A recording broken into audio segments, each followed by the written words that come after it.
Hello, everyone. Welcome back to Britton's Hangout Hour episode 147. Can't believe we're barreling close to 150.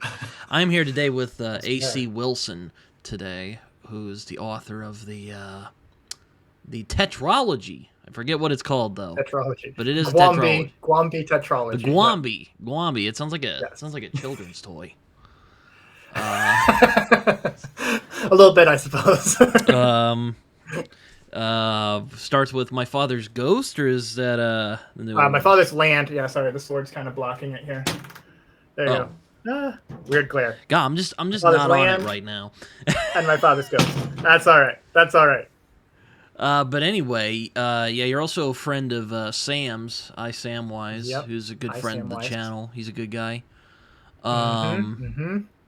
And yeah, so you've been working on the indie scene, kind of. I didn't really hear of you until Sam showed up and was like, "Hey, check this guy's books out."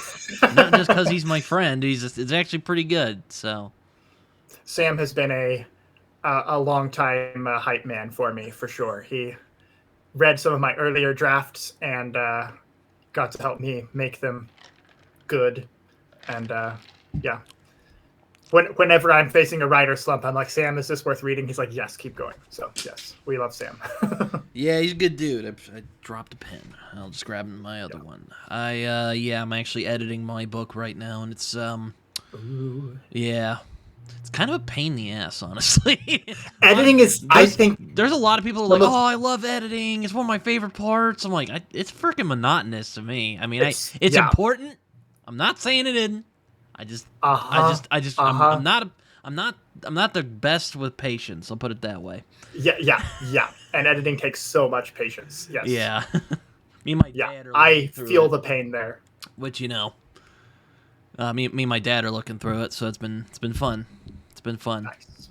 So do you have a first draft or second? I do have a first draft. I have two drafts, but kind of 2.5 at the moment. But yes, we're about to. Hopefully, when I'm done with this read through and I rewrite some stuff, it'll be draft 3. So nice.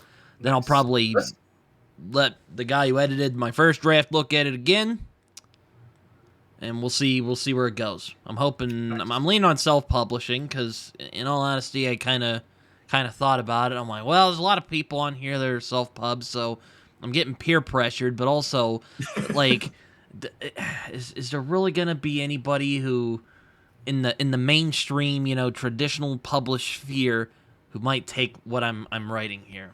And there's some people who are like, oh, maybe you should do it. Maybe someone will take it, and I'm just like, I don't know. Like, there's warrior Puritans and Native Americans and weird creatures. I don't know if they're gonna take it. Maybe Del Rey might, but I mean, like, I've been told, having never done this particular route, but I think T. Kingfisher went this route where she self-published initially, and then after she gained enough notoriety, then a Big 5 publisher actually approached her and was like, "Hey, can we publish your next book?" And I feel like, because it's such a hard battle just to find a publisher. It takes so much effort. And with as easy it is to self-publish these days, especially if you already have a platform, like, just self-publish. Yeah, no, and I'm like, well, it's also easier to get to people, It's, so, I don't know. Yeah. But yeah, no, that's just kind of what I've been thinking about the last couple years now. Nice. Well, that's very cool. I think finishing the first draft is, like, the biggest hurdle. At least it was for me when I first, finishing the first complete book was such a hurdle. And then pretty much it's all downhill from there. Yeah, it's been an interesting experience. It's a lot of work. Right. It's a lot of work, to be honest with you. Yeah. For sure. Yeah, no.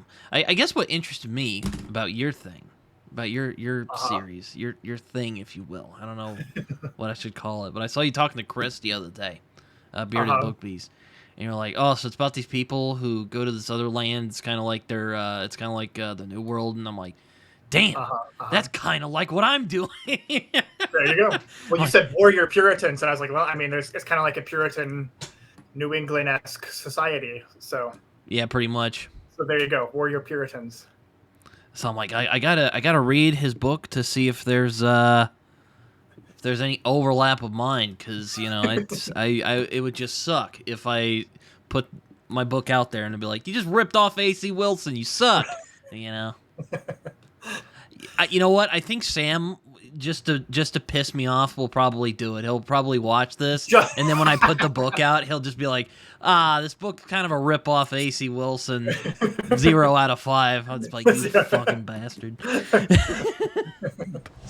That would be something Sam would do. I mean, he wouldn't actually put it in a review, but he might leave it on your as a comment. Oh yeah, on my YouTube channel, probably. He'd be like, oh yeah. He's like, oh, this reminds me of that A.C. Wilson book. I'm like, you jerk. Yeah. Jerk. No, yeah, no, but yeah, I thought that was interesting. And you're like, oh yeah, Native Americans running around. I'm like, oh, me too.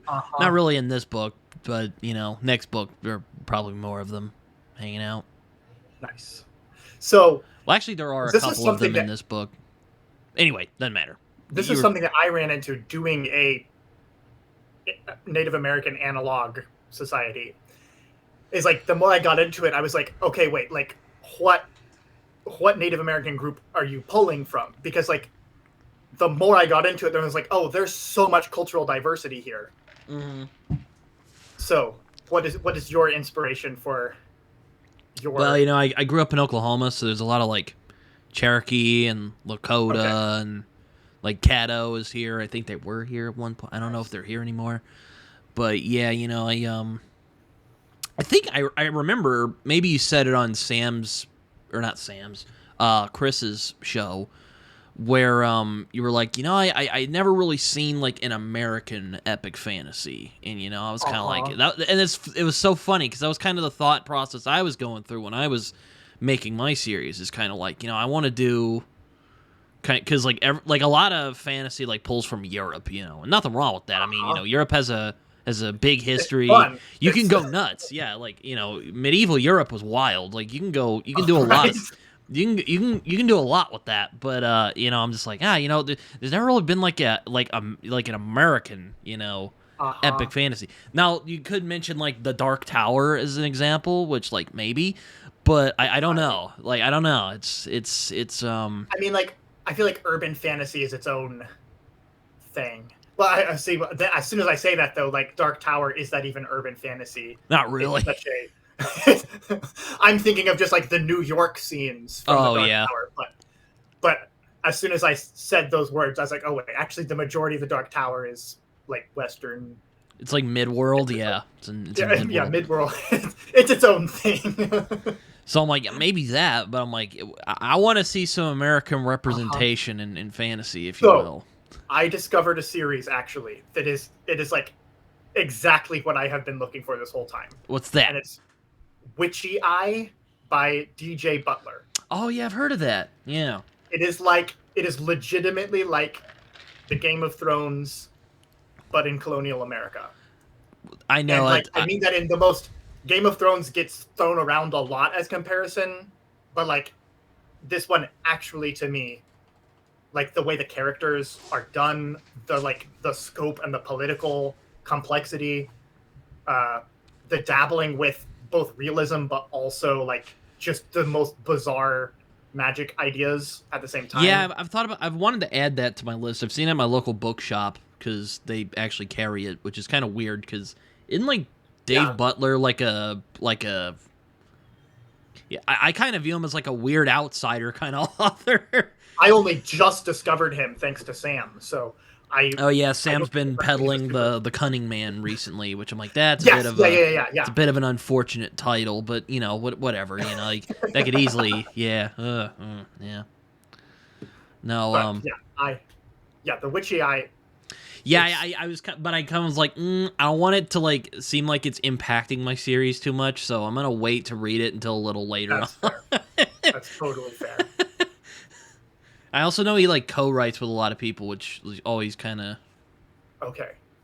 Or DJ Butler does. I don't think Witchy Eye does. I don't think Witchy Eye he does, but yeah, I know Witchy Eye is just him, but I heard he like literally learned how to speak like Native American language just to write Witchy Eye. Like that's I didn't do that. I just kind of I gave it the old pulp treatment. I just slapped him in there and was kind of like, all right, go nuts.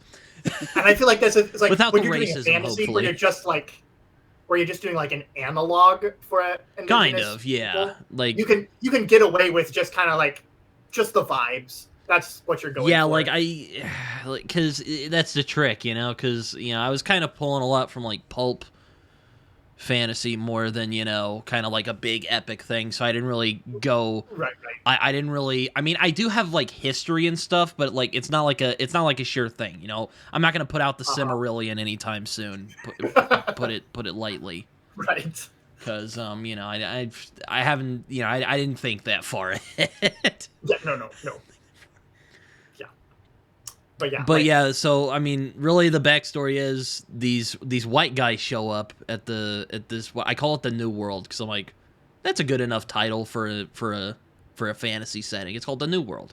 It's basically United States. Before that totally works. Before we took it over, basically.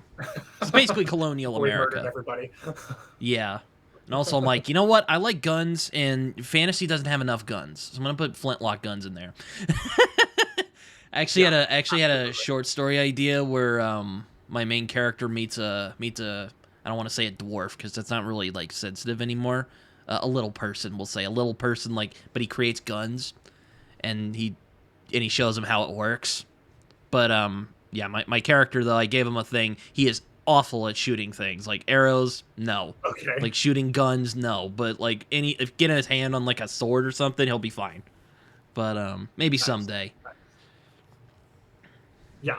But yeah, so it's like, so these guys show up basically, and then these natives are like, what the hell are these guys doing here? They're encroaching on our land. There was a war about it for a while, and where I started, like, they're peaceful with each other. Basically, like, okay, you go over there, no, we go over here, and we don't mess with each other. Which is going to go very well, I imagine. Very well, obviously. So far, nothing's happened, but yeah. So there's like a lot of like anti. I call them natives for, again, lack of a better word, because that's what the old worlders call them. Okay. They have their own like cultures and stuff. Like there's like, I have one where they're these like big giants. I kind of was originally wanting to put orcs, but I'm like, nah, that's. Get out of here, orcs. Sorry, orcs. I'm gonna have to cut you out. And I was looking through a Native American mythology, and there were like these like native like giants. I'm like, those guys will do it. Go. Yeah, that'll work. Nice. So yeah, my research was just impeccable. I should note. I don't know about yours, but mine went exceptional.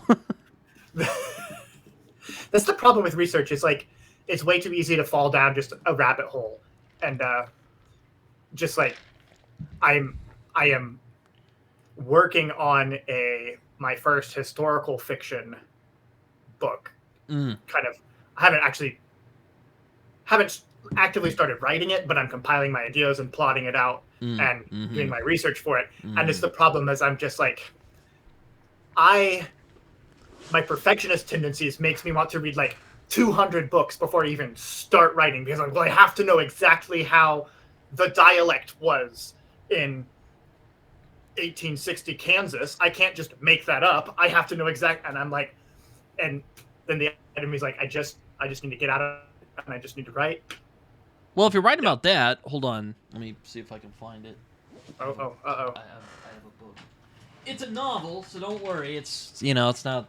But I'm just saying I just read this by, well, I wouldn't say we're friends. We're more acquaintances. But Aaron Gwynn wrote this book called All God's Children, which is about early Texas, basically.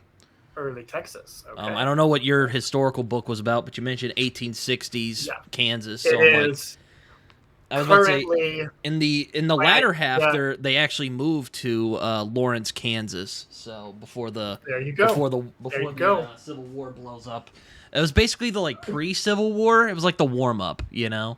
That is exactly the period I have this book in mind that is basically like John Brown of Harper's Ferry fame, except he's like fighting a ghost in Kansas. Is kind of the broad idea. Okay. This is literally I had this idea. I was like, this would be goofy, and not like everything comes back to Sam, but everything comes back to Sam. I like sent him a message as like, here, this two sentence pitch: John Brown fighting ghosts in Kansas during Bleeding Kansas. And Sam's like, so when's the book coming out? I was like, oh, that was just my pitch. I thought it was a goofy idea. He's like, I need a better pitch to that. So that ended up to me actually taking the idea seriously. And we'll see. I'm hope to write that maybe later this year after my current book comes out, because I can't divide my time like that. I need to get this book out first before I start writing another one. Yeah, it's fair. I mean, have you written all four yet? Have you? I know you're Yeah, putting one. I heard you putting fourth one out soon, if I recall correctly. I think Sam said so that. Book 3 is coming out October 14th. Mm-hmm. And then book 4, I have it in a readable draft. I need to do one more draft of it there's a couple continuity edits to match with the newer edits of the first 3 books. So I needed to redraft it a little bit, and then we can get it out there. So it could be publishable pretty quickly. The only holdup is just funding the print run. Well, I was gonna say, don't jump the shark. Yeah, that's coming just from selling these first 3 books. So hopefully that should be out next year. Hopefully sooner next year, but it might be next fall before book 4 comes out. So yeah, I mean I realized, like, you know, when I was writing my first book, I'm like, you know what? This isn't a historical novel. If this was a historical novel, that's one thing. If this is a fantasy book, I could do whatever the hell I want. Like, you know, it's like once I realized, like, it was like a profound revelation one day. I'm like, oh, this is fantasy. I can do whatever I want, you know. I mean, exactly. you're not going to see any trains anytime soon, so, you know, I'm not saying that, but, you know, what I am saying is I can put in the weird monsters and stuff that I want, so, you know, you don't have to be like, exactly. You don't have to be like super like they went, you know, well, and that like flintlock didn't fire properly. That's not how a real flintlock works. I don't care. That's how flintlocks work in my book. So get over it. yeah, there's one scene my dad and my editor were like, how does this make sense? And it's because my main character, he got stabbed in the hand. It's a little spoilery. Okay. I won't say why he got stabbed in the hand or how he got stabbed in the hand, but he's trying to break out of a place, and he like tries to take a hostage with the injured hand. And my editor and my dad, it was so funny because it's like, and like, how does this work? Like, does he grab him? Like, I'm like, I kind of imagine he like put his like that, you know? And he was like, and they were like, okay, like, and they didn't really get it. And I was like, I don't know. I'm just kind of.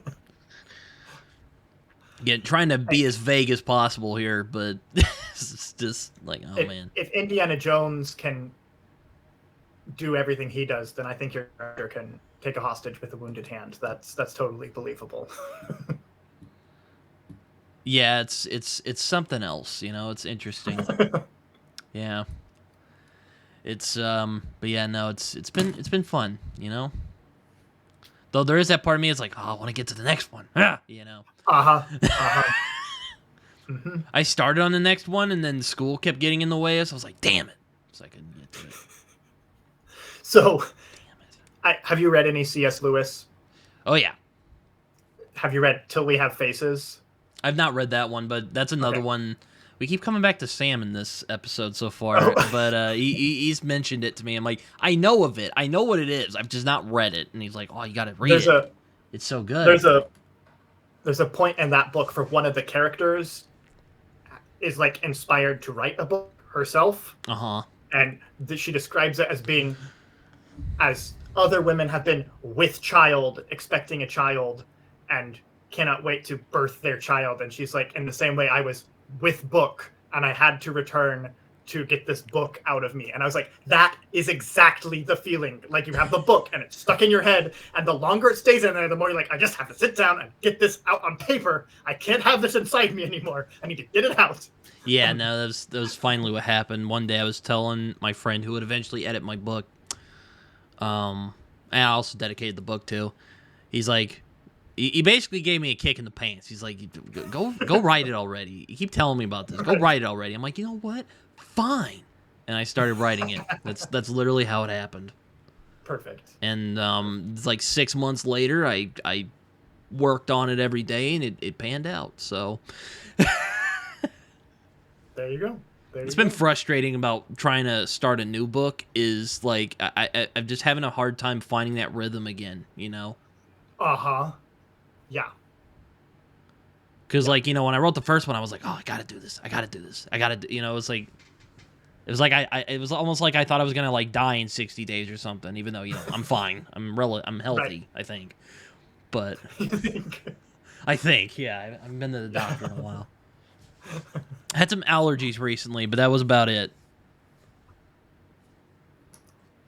But yeah, no, it was bad. So, you know, I've mentioned your books a few times, and kind of me going like, damn, it's kind of like my book.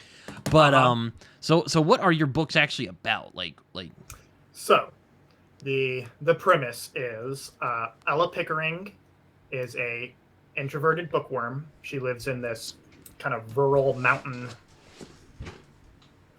village, and one day she's going out to deliver food to the local beggar, and all of a sudden pirates show up. They kidnap her and the town beggar, drag her out to sea, and they start interrogating her about this lost city of gold, the Gwambi civilization. And all she knows is that her dad died trying to find this treasure. That's all she knows. But the pirates obviously think she has some inside information, which is why they kidnapped her. And so it kind of her following in the footsteps of her dad, trying to figure out what actually happened to him, what he discovered, trying to figure out what the town beggar has to do with it. And then like they just randomly kidnap the town beggar, just like randomly kidnap the town beggar. Or maybe it's not so random. Well, yeah, I can't say. That might spoil something.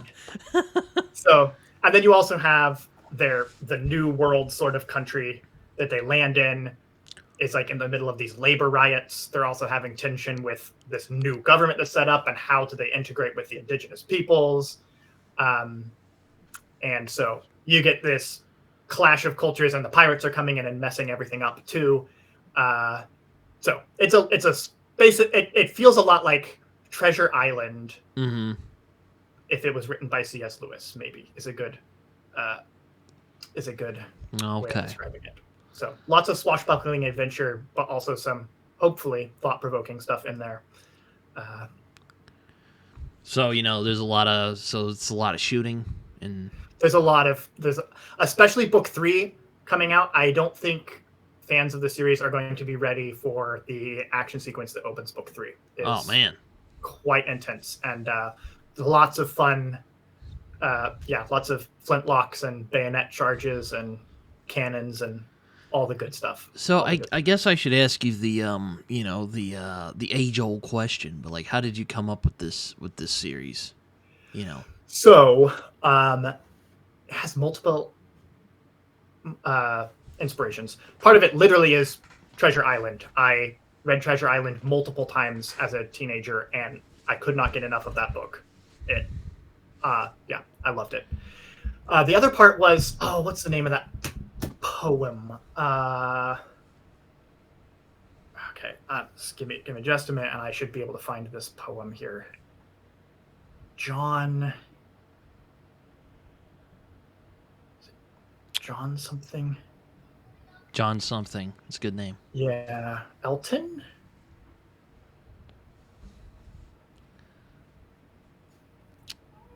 Anyway, I'm not going to be able to find it quickly. It was a New England poet who wrote this story about this man going away to whaling and then not showing up, coming back to his wife, and then the wife just kind of being left in this kind of limbo of like, what happens is he dead? Is he not dead?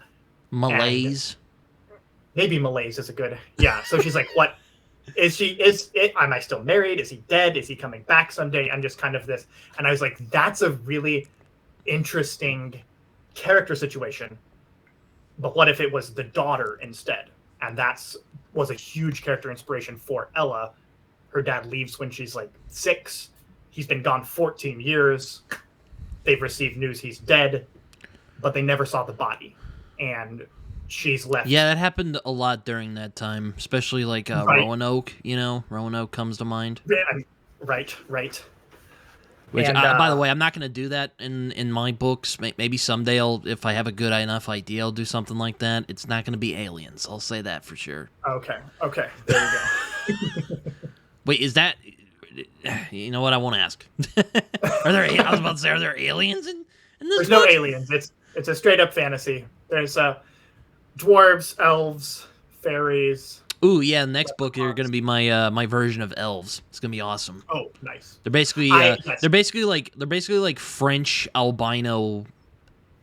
They're basically Melniboneans, except I just don't call them that. They're basically Elniboneans. They're just French because I took a lot from the French because French Revolution and stuff. Because that's going into world building I don't want to get into here today. Perfect. But the Perfect. French elves, basically. Nice. Yes, when I did elves, or all of my fantasy creatures, a big thing that I was working with was I was like, it always bugged me with like the Lord of the Rings, how Aragorn and Arwen could get married and have kids. And just like from a biological perspective, I'm like, well, that means they're the same species. If you can have kids together, then So you're your not elves? separate. So are your elves like part human? That's interesting. No, so I was like, okay, how do we make this so that they're humanoids, but they're more like how you would see an Alien in Star Wars, where it's like, yeah, you're such a different species, you're not that close, which is going to open up in later books. What happens when a human and an elf get together? They can't have babies together because they're different. Aww. What does the equivalent of the church have to say about that? Is that legal, or do they view that as kind of evil because you're not able to have different fleshes? Which is what I would expect. Where I expect the church would come down on. So that will be a fun. So like for dwarves as probably a best example, I was like, okay, so like what about our idea of dwarves is cultural and what is biological? So like they're short, they have beards. They like messing with metal. They like mining. And they like to drink. And they like to drink. Yeah, there you go. So I was like... And they like singing. Oh, they like singing. So that's not necessarily unique to dwarves, though. That's true. There's a lot of people who like to drink and Elves sing. like singing. It's just different kinds of singing. So I asked myself, okay, like what kind of biological feature could I use to explain some of this? So there's biological instead of cultural. And what I came up with is instead of having a mustache... Mm-hmm. They have an electroreceptive organ. So echidnas and platypus have these, and it looks kind of like feathers or hair. So instead of a mustache, they have this, and what it does is allows them to sense electromagnetic frequencies. Interesting. Which does, one, it explains why they have this. Dwarves have beards, because beards is just like a cultural thing. It's not really biological, but unless it's not hair anymore. And it means that's why they're attracted to metals, because they're attracted to electromagnetism. And also it means they always know true north because they can sense the magnetic North Pole with this. Oh, that's interesting. So they can find their way underground in these mines. Mm-hmm. And so with all of the different fantasy races I came up with, I was trying to take the when I cultural ideas from like folklore and then come up with a biological explanation that makes them new and interesting and different and kind of explains. Yeah, when I decided to do dwarves, I'm like, I'll just have them be little humans. They're human, but they're just small. They have dwarfism, and there's a couple of them that exist. Like again, there's that one character who basically is a God. What do you call them? A gunsmith? I don't know, but he creates guns basically. Gunsmith sounds right then. Gunsmith, yeah. Someone who's more knowledgeable of firearms, and I already like firearms as is, but I forget what I'm blanking on what the name is. But that's interesting about dwarves, though. Yeah, mine are just small humans who run around, sometimes crapped on because they're small. That's the George R. R. Martin route, yeah, right? pretty. So. Hopefully not that bad, but yeah, they're not the most well respected. Yeah, it's a lot of fun. I've enjoyed writing it. Nice. Also, well, there is actually one little person who's in it, but he's like a bartender and he's like real small and ugly. Which it's probably bad stereotyping on my end, but what are you gonna do? He's all like, "Hey, how do you avoid all the bad stereotypes?" That's the problem. That's true. That's true. Yeah, you can do your best, but at the end of the day, they use stereotypes poorly. Yeah, that's true. That's true. Yeah, I tried to avoid that with like Native Americans because like in my world, the Native American type people are, I don't want to say they're civilized, but they've started to kind of acclimate a little bit. So like they wear clothes like they wore back then. They have like suits and stuff. They're not now, they have like little rituals and they'll dress up in like loincloths and stuff and dance around, but they're not like, they're not running around throwing spears at people. There you go.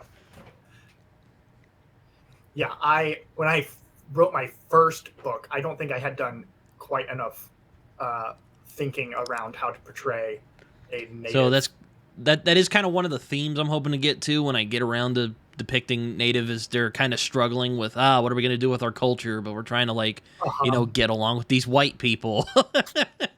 Yeah. Sorry, I didn't mean to interrupt you.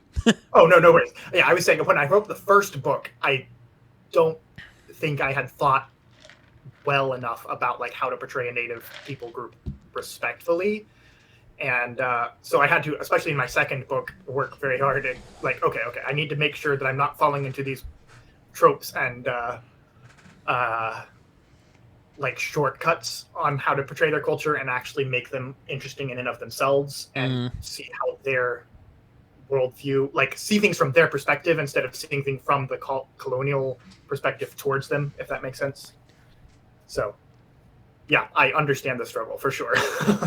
Yeah, it's like the last thing I want is some Native American reader going like racist, and exactly, I'm sorry. Exactly. I wasn't trying. I was trying my best. I will learn to do better in the future. But they're not really like, I mean, the bad guys in this story are pretty racist towards Native Americans. So I mean, like, what are you gonna do? There you go. But it's the old, what's the old saying? If you try to write for everybody, you're going to satisfy nobody. Exactly. So, there you go.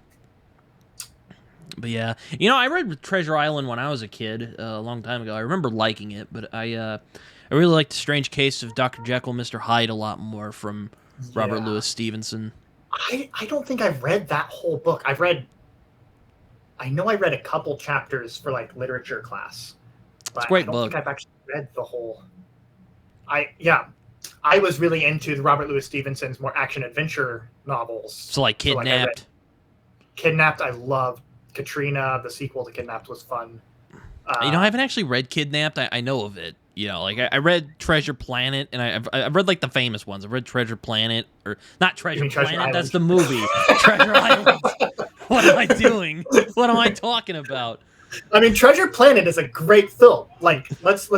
It's actually a decent adaptation. If we're being honest. It's just sci-fi. It's just sci-fi stuff instead of. That's cool. Yeah, instead of pirates. Yeah. I meant Treasure Island. Yeah. Treasure Island, Kidnapped, Black Arrow. That's a fun one. It's like a medieval during the War of the Roses. It's kind of a fun one. Can't avoid those medieval stories. That's all I'll say. You can't. You can't. Not at all. Yeah, I liked Robert Louis Stevenson a lot growing up. I read so much of his books. Yeah, no, I like him too. I think he was very good. My favorite thing. This is this is what Stevenson did great for me while I was learning to be an author. When I read Kidnapped, there's this scene where the hero, David Balfour, gets stuck on this island, and he's within sight of land. It's like only like 100 yards away, but he can't swim. Oh no! And so he's stuck on this rock for like 3 days within sight of land, and I was like, this is so great, because I'm used to reading these books where like the hero is competent and he can just, he's stuck on an island, he swims for sure, end of story. I'm like, but the story's so much better that David Balfour's like a literal 16-year-old who acts like a 16-year-old and he can't swim, and so getting stuck on this rock is a big deal. Yeah, no, that it's bad. I was like, okay, I need to make, so I worked hard to make sure all of my characters, like, I mean, not that they're completely incompetent, but like there's stuff they can't do, and so they're not superheroes. They have problems that they just can't overcome because they're ordinary people. And I love doing characters who are not fully competent at everything they put their hands to. What's like your magic like in your books, if you don't mind my asking? So I'm curious. The magic system is relatively limited for the series. So the big way the magic works is you have this archaeomancer, which is a cross between a sorcerer and an archaeologist, and basically he draws magical power from old artifacts. So the older the artifacts, the more information on the artifacts, the more power he can draw from these artifacts to cast his spells. And it doesn't really get more intense than that. He is one of the main villains of the series, and so it's a very soft magic system. Yeah, it's kind of funny. I like fantasy. I read a lot, but I'm not like really into magic. Like that's not the thing that grabs me. Now there are certain books out there like Jonathan Strange and Mr. Norrell, which kind of explores the idea of like, what if magic existed? What would that be like? I think is quite fascinating. But generally, I think it's safer to keep magic, like in my world, it's basically this very strict regulated thing that only these amount of people can use, basically. And there are like the wild magic, and also like the Native American people have their magic, but that's a whole other thing. But I didn't really give it a lot of thought, because that's probably bad to admit, honestly. I feel like depending on what kind of book you're writing, like George R. Martin, like The Song of Ice and Fire would not work with you won't be seeing any like D&D like magic battles, is what I'm saying. Exactly. Exactly. I love me some D&D. I do enjoy some magic battles from time to time. You're not going to see that in the book I'm working on. Like, honestly, I feel like hard magic like D&D is actually really hard to do in a compelling way in fantasy. Because it so quickly just becomes a shortcut to a story. And making that hard magic system compelling, I think, is tricky. Yeah, I mean, it's like I think the idea of like magic as a science could be interesting. There's a couple of books. Name of the Wind does that really well. I haven't read Name of the Wind. I'm sorry. I know that's one of my like that, and like Brandon Sanderson and like Robin Hobb are like, those are like big blind spots for me. See, Brandon Sanderson is a classic example of, he is so hard on his magic. Yeah. So hard. That's why I've been hesitant to read him. I'm like, I don't know. Like, I don't want to. I have mixed feelings around that, because he's such a good plotter and he does great story structure. It usually works well. And I don't think hard magic systems work as well unless you have a really solid plotting. Because then you don't get the setup and payoff, which Sanderson's really good at doing that, and so his magic systems, I think, work really well. But they end up feeling more like science fiction because it's that hard. I like Sanderson, but his magic is definitely... if you don't like magic in general... And like I said, I don't think that's necessarily a bad thing, trying to do like magic as a science. There are books like Perdido Street Station or like I said, Jonathan Strange and Mr. Norrell, that kind of plays with that idea while managing to keeping magic kind of like not as explainable, if you will. Right. I think that is Sanderson's weakness. Is it's like when you have all of the rules of the magic laid out black and white, is it really magic anymore? It's like when George Lucas is like, "Oh yeah, I'm gonna introduce midichlorians to the Force." I'm just like, no. you're like, no. Exactly. You're like, no. Why did you do That's that? what I think. That's what I think. The Name of the Wind does really well is like having magic as a science that you're studying, and so there are rules they do know, but there's a lot of stuff they don't know about magic. Like Kind it's of the way the no, medieval world would be viewing science in general.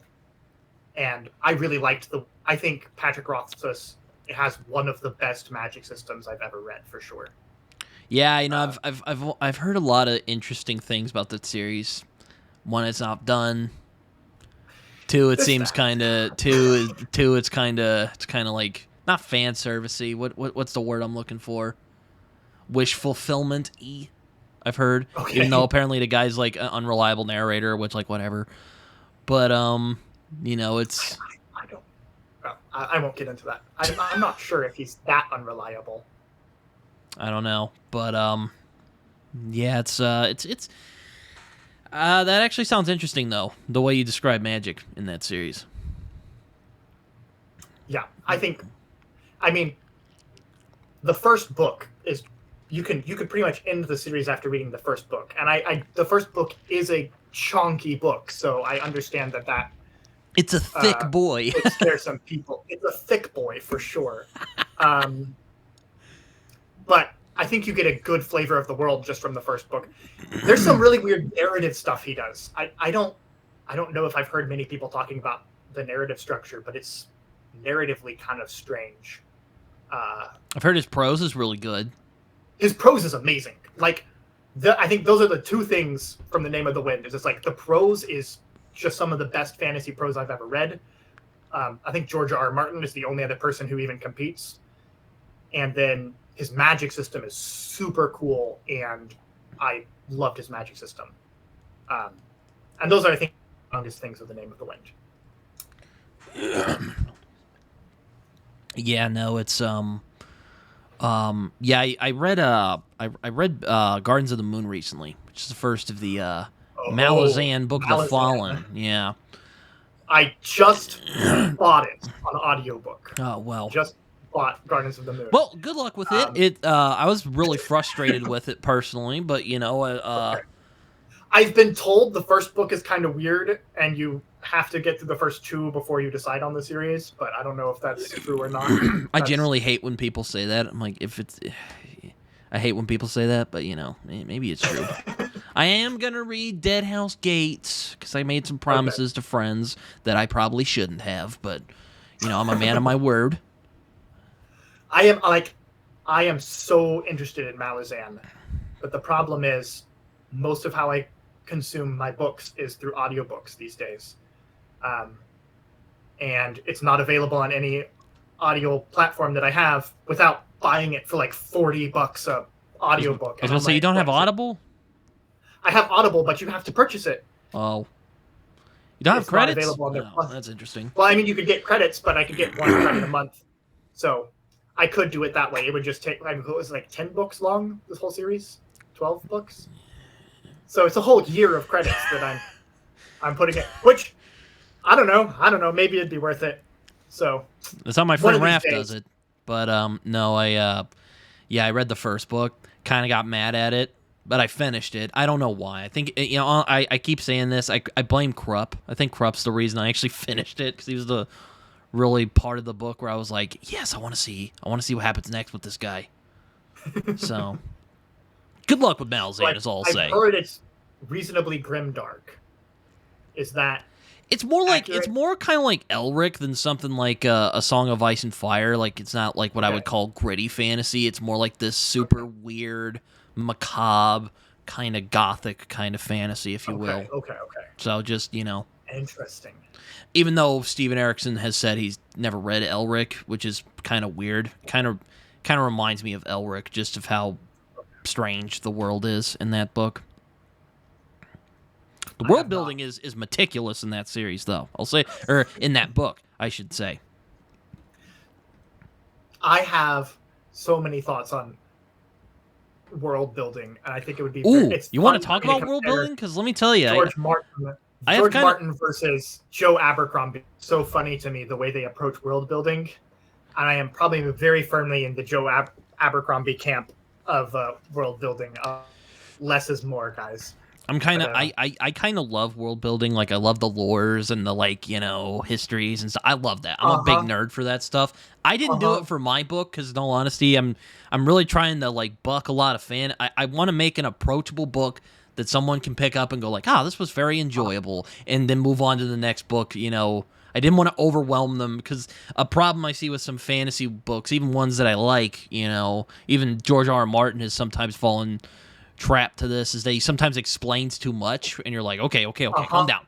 I don't care about what king killed what king 100 years ago. Like, that's not relevant to the plot right now. Just tell me what's relevant to the plot. Yeah.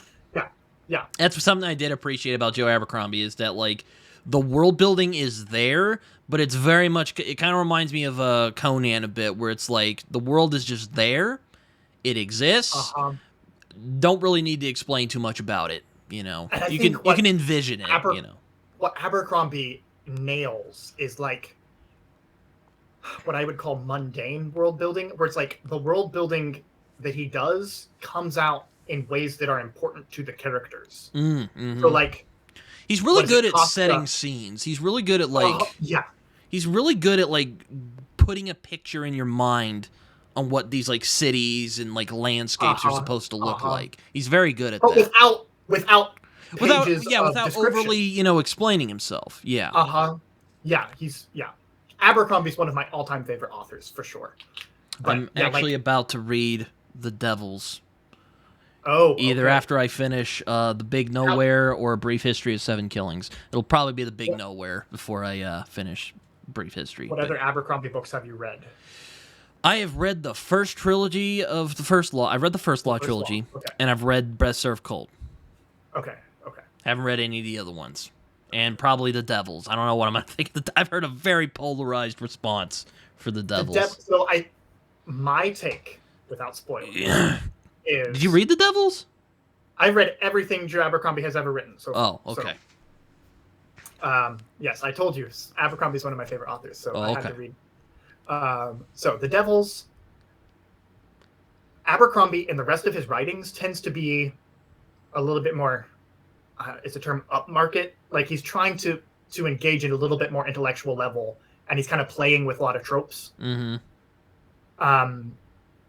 like, the First Law series is basically inverting the hero's journey. The whole book is literally flipping the hero's journey on its head. So, and I didn't particularly like that. I think someone called it the anti-hero's journey. I think it was Bookborn who described it as that. I don't remember. That personally bugged me, because I was like, come on, characters can change. I do want the characters to change. I think that's a point of the First Law, is like, change doesn't changing doesn't really mean it. Like, wanting to change doesn't really mean anything unless you change. And I think he does a good job in later, like, specifically Red Country. I think he does a great job building a character who really changes, and I think it's a really fun character arc. Especially through all of his other books, the characters don't fundamentally change. I liked Red Country a lot. I don't think that's a popular opinion, but Red Country is actually my favorite Abercrombie book. All that to say, heard a lot of people say The Heroes. The Heroes is phenomenal. Like, so in my brief overview of Abercrombie, like, the First Law is very much like the anti-hero's journey, and that's the whole point of the book. And then Best Served Cold, he's really playing with all the same themes as First Law, but in a D&D setting, where you have your group of adventurers who have a specific goal in mind that they are trying to accomplish. And then The Heroes is where he, like, plays with his narrative structure, and it's such a fun... He's like, basically the whole book is one battle. Yeah, that's what I've heard. He tells it from like 24 perspectives, and he's just like head hopping the whole time. And the way he does it, in a way, to then piece together what's happening in the broader battle is masterful. And so, like, as far as like thinking about themes of like, do people change? What is a like what makes you a hero, which is themes he has from his previous series. The Heroes doesn't really talk about that. It's just narratively really cool. Hmm. And then the Red Country, I think, is where I'm thinking of reading the Heroes next year because I'm kind of burned out on kind of like the epic fantasy, if you will. So I'm going to be reading a bunch of standalones. So I'm thinking of lopping the Heroes in along with the other ones. The Heroes is awesome. I loved the Heroes a lot, especially because it takes place in the North, and the North. Yeah, is the North's coolest great. part of I Abercrombie. enjoy the North. Like, was it Dogman? Is that his name? Yeah, Dogman. Yeah, he's fun. Dogman is so good. I love the Dogman. Yeah, he's fun. I enjoy him a lot. I heard Black Dow's in it. Black Dow is in it. There's some fun new characters in it. What's his name? Waylon. No, wait. Am I getting him mixed up? This dude, he's like, this is just this massive sword, and he's been told by this witch that this exact date he's going to die, and so he just like basically believes himself to be invincible because the witch has told him the date he's going to die, and it's not today. And so he just like does the most insanely stupid stuff throughout the whole course of the book. Oh no. And it's amazing. He's a great character. And then the Heroes, what's his name? Gort, the swordsman who took second place. Uh-huh. He is one of the main point of view characters, and I love him as a character. One of the characters that kind of pops in of the whole 9 books, he goes in Age of Madness series as well, and he's such a fun character. I love Gort. So what's the Devils then? Like, because I've heard this very polarized response about the Devils. The Devils to me is Abercrombie's popular market book. So it's way less challenging, way less dark, way more just a fun, fast-paced D&D campaign. Yeah, I've heard that. Yeah.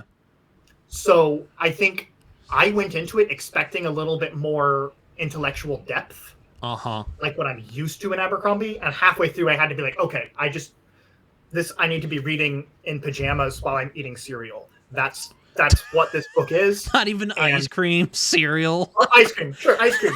Like, the point is, this is much more on the entertainment end of the spectrum.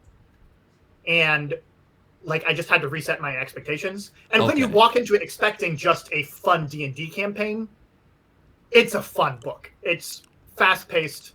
It is a little bit predictable, though, especially if you know Abercrombie's tropes that he likes to play with. You can pretty much tell exactly what the twists and turns of the story are going to be. So I think The Devils would be a great first Abercrombie book to read. It would be a great introduction to Abercrombie. It's less challenging than some of his other books. It's less dark. And especially if you're not familiar with him and you know the tropes he's going to pull, it would be more exciting to read because I called pretty much every single twist of the plot because I'm like, oh, wait, that guy's actually lying, isn't he? Or that guy's not really a hero because I know how Abercrombie does characters. It's kind of funny. I read the Blade itself and I was like, all right, buddy, let's see what you got, Joe Abercrombie, greatest fantasy author of the 21st century. I wouldn't say that, but you know, from the way some people talk about him, he is.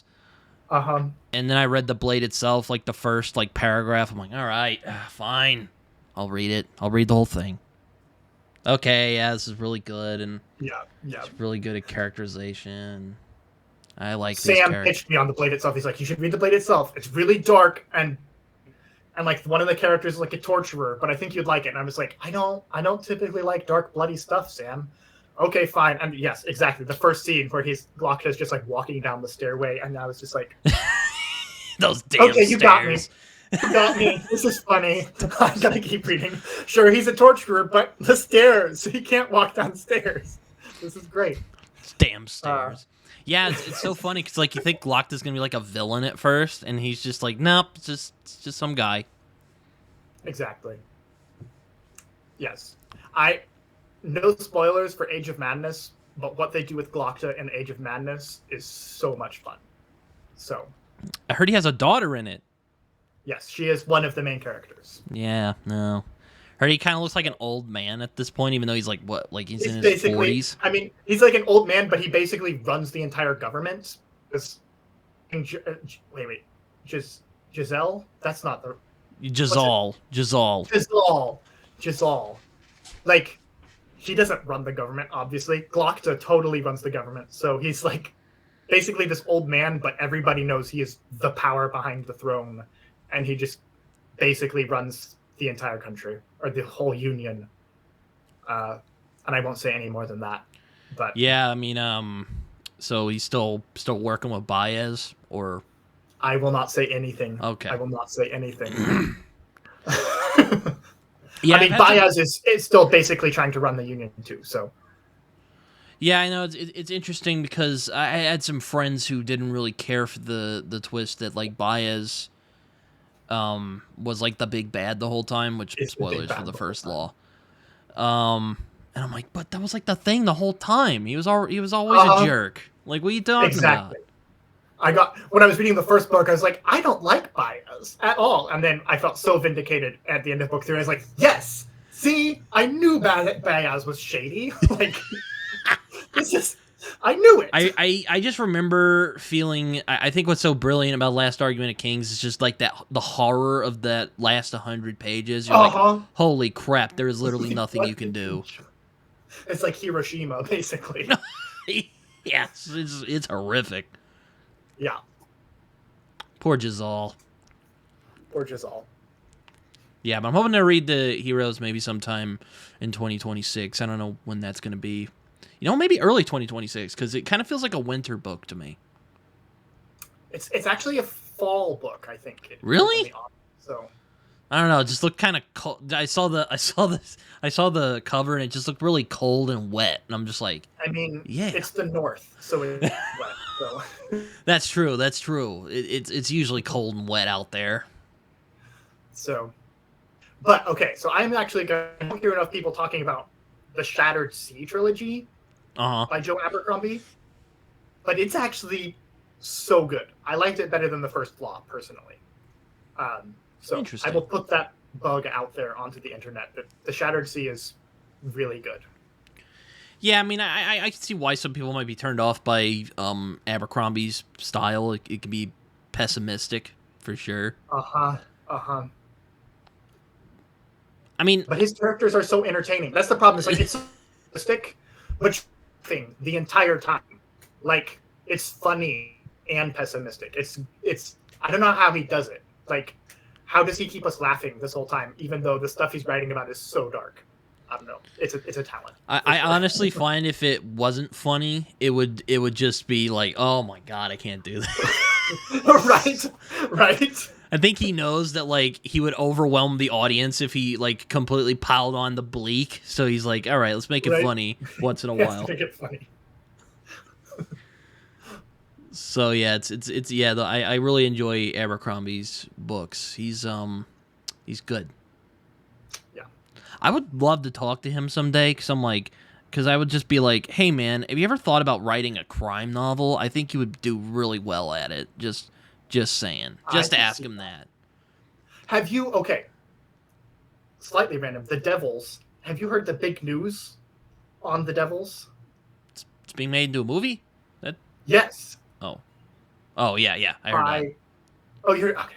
I was about to say, like, it James was huge Cameron? news to me. I discovered it like this week. I was like, "What do you mean James Cameron bought rights to The Devils? That's insane." I didn't even know that like James Cameron like knew who Joe Abercrombie was. I'm just right. You know, I was just sitting around. You know.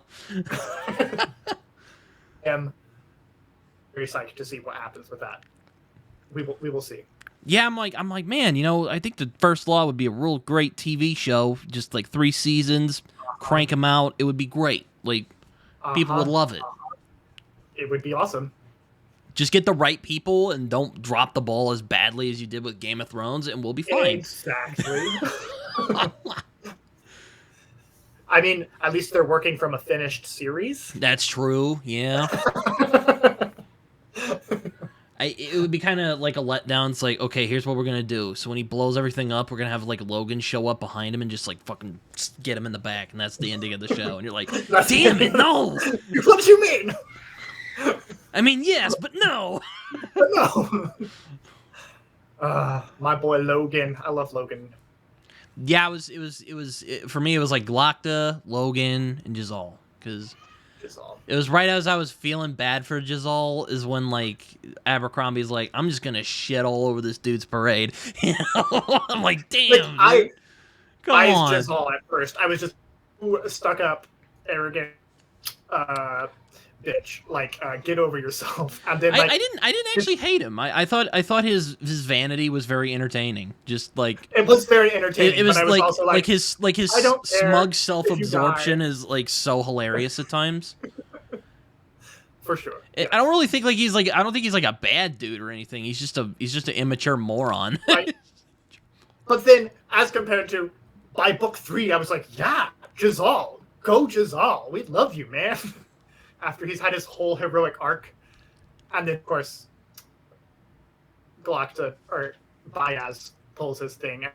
Okay, now goes back to just absolutely wrecks his life. Cool. I was here for heroic Jazal. Yeah,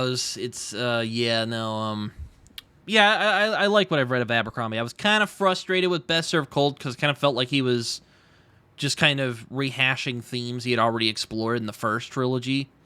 And I'm like, okay, we went through that already, but a lot of people are like, the heroes! Oh! You know, I'm just like, all right. You know what? Maybe I'll give it a crack. I wanted to do Red Country. I wanted to do Red Country first. But you know what? Red Country. Because of you bastards, I'll read the heroes first.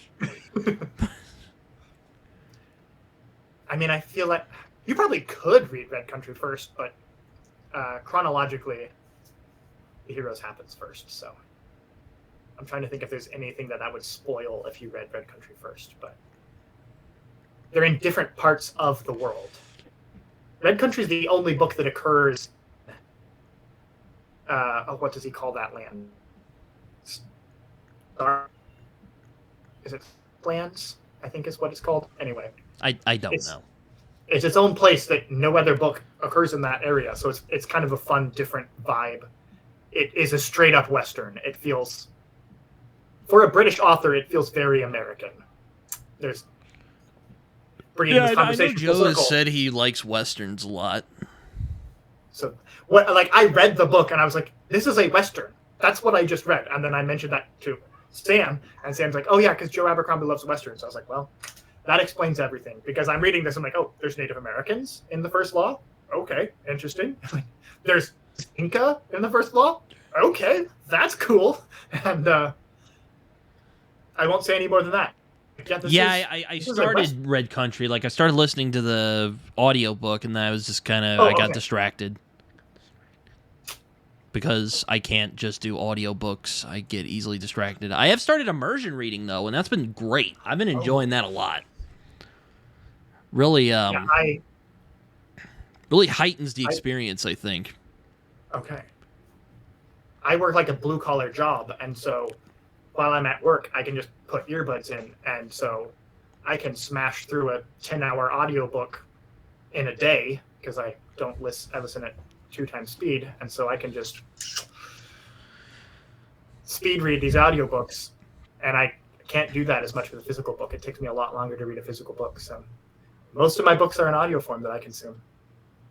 Yeah, I always, kind of going back to Abercrombie, one of the things I always get annoyed by with people is they'll go like, oh, the characters. I'm like, yeah, the characters are good, but like, there's these other things he's doing. There's like themes and like political commentary and stuff that he plays with. No one, like barely anyone talks about that. And then people are like, oh, you should read The Age of Madness, Britton, because he just takes that whole thing and just runs with it. And I'm like, oh man, I gotta do that at some point. The Age of Madness is good. I don't think it's that much of a step change from his other works. It's still up. Like I said, Red Country is my favorite book, but The Age of Madness is a great fantasy trilogy. I really enjoyed it, and it's definitely better than the So first is it like people try to change? You just go back to being shitty because the first law world is so bad. Makes you worse. No, Which that was the whole point of Best Served Cold and the whole series before that. My biggest critique of Age of Madness is that it is he pulls a little bit too hard from actual historical events. So, look, one of the Age of Madness is basically looking at the Luddites. Book 2 is basically looking at the Magna Carta, and book 3 is basically the French Revolution. Oh, that's actually interesting. I kind of want to read that. So it has some really fun parallels, but especially book 3, I was like, oh wait, now they're going to have the Bastille Day. I'm like, yep, sure enough.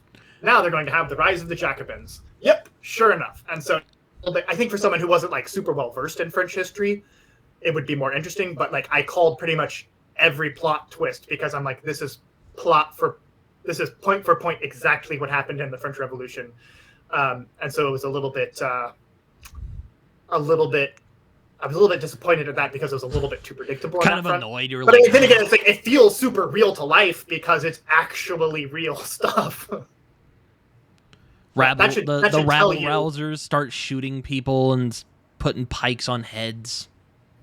Pretty much, exactly. I mean, there's not a guillotine, but there's something similar to a guillotine. Oh, jeez. And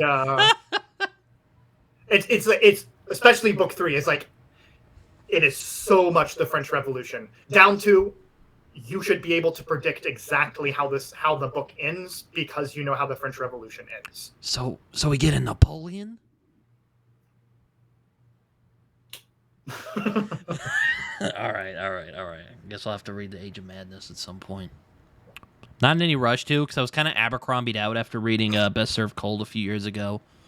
And now I'm finally like, you know what? Maybe I'll give this Heroes thing a try, because everyone's like, oh my god! That's the best book ever! I loved the Heroes, but... It's like either that or Age of Madness. I see people gooning over it on YouTube. I'm like, okay. I mean, they're all good books, so... I mean, First Law are really good books. But, you know, that's where we're at. There we go. Yeah, no, I'm just kind of like, oh man, you know, it was kind of funny. I heard an interview with Joe Abercrombie once where he was talking about how he came up with the First Law, and he's like, oh, you know, I like fantasy, and I read this interview with J.R.R. Tolkien once, and he's like, well, you know, I didn't really intend this as an allegory for World War II. If I had, then Gandalf probably would have used the ring. And then little Joe Abercrombie was like, ooh, I want to do something with that.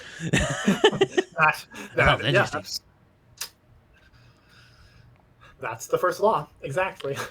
Yeah, you know, sometimes like he's so like coy and like deadpan. I don't always know if he's telling the truth. Right. I watched one interview with Joe Abercrombie, and I was like, either he's being so sarcastic this whole time, and this is hysterically funny, or he's the biggest jerk I've ever listened to. And I'm no, I mean, he seems like a nice guy. It's just like he's super like. He's like, oh, you know, I don't read all that much fantasy nowadays. And I'm just like, are you sure? I mean, I write fantasy, and I still read a good bit of it. Right. Like again, I don't know if he's being coy or if he's just like, I don't know, he's just being a troll. I don't know. I don't know. But yeah, no, he's yeah. What other authors do you like? Let's see. Joe Abercrombie's up there. I really like Brandon Sanderson. I think he doesn't have as high highs as Joe Abercrombie, but he's consistently good. Finished Isles of the Ember Dark, Sanderson's most recent book. I was like, this isn't a 5-star. This is a 4-star, a solid 4-star. Mm-hmm. Nope, nothing groundbreaking, but yeah, won't embarrass himself. You know, generally good play. You know, exactly. I've never seen him write a flop book where I'm like, well, except the newest like, Stormlight Archive, because I saw some people ripping on that book. I liked it personally. This is the Stormlight Archive has some really high highs. There's not many other books that I know of that are like that memorable. These one-liners that like. You can just, anyone who's read the Stormlight Archive, you can say, you cannot have my pain. And they'll just start tearing up because it's such a good scene. And then The Wind and Truth was kind of a, like, if it was its own book, people would have been talking about how good of a book it was. But with as high as he already had in the series, and it was kind of the worst in the series, felt like a little bit of a letdown. It's kind of it felt to me very similar to The Gentleman Bastards, where the Republic of Thieves on its own would have been the best book in a sense. Mm-hmm. When you're putting the Republic of Thieves to The Lies of Locke Lamora, which is as close as you get to a perfect book. I was about to say, like, Lies of Locke Lamora was my favorite book of 2023. Like, I loved that book. It was so good. I think every other book I've read, I can nitpick. I don't have anything to critique about The Lies of Locke Lamora. I did not it's realize. So satisfying, you know. You're like, I read that book and I was like, this is a star out of 5. Like, I've never read a book this like this. I was like Red Seas Under Red Skies is really good too. I really like that book. I mean, it wasn't like as like, you know, as that's where I'm at with Scott Lynch. It's like I'm like, put out your next book. I know you're never going to achieve the heights you did at Lies of Locke Lamora. I just want to spend more time with Locke and John. So please, Scott Lynch, don't get in your head about it. Just give us the next book. You know what annoyed the crap out of me when in Republic of Thieves is that he introduces this really interesting like dilemma at the end of Red Seas Under Red Skies, and you're like, oh man, how are John and Locke going to get out of this? Because you know that's the whole pitch of this series. It's these two guys, John and Locke. They're good thieves. They sometimes they go overboard and get themselves into traps because, you know, a story's got to happen, but they're good. How they're going to... So the whole point is these two guys get into a mess. How are they going to get out of this mess? That's what I expect when I read a Locke and a Gentleman Bastard book. In the Republic of Thieves, they literally get the witch people, the wizard people from wherever fuck land, and they're like, oh, we're just gonna remove it. It's just we will heal you. You're healed. Praise Jesus. Locke is healed. And I'm just like, are you kidding me? That big cliffhanger from Red Seas Under Red Sky for that? Exactly. I'm actually looking at them right now because they're on my on my bookshelf there.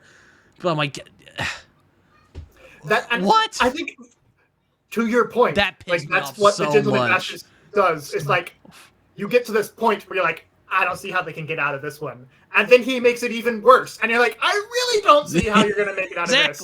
And then Locke and John do Locke and John stuff, and you're like, that was insanely brilliant. Yeah, no, it's just like they're doing political favors. I'm like, okay, one, you have no reason to work with this lady anymore, especially considering she's the enemy of the dude you tortured in the first book. You should have just fucking bailed out of there. Right? You could have just left. You know? Yeah. That could have been an interesting book. The cat and mouse between the Falconer's mom and these two guys. But... Republic of Thieves is so frustrating.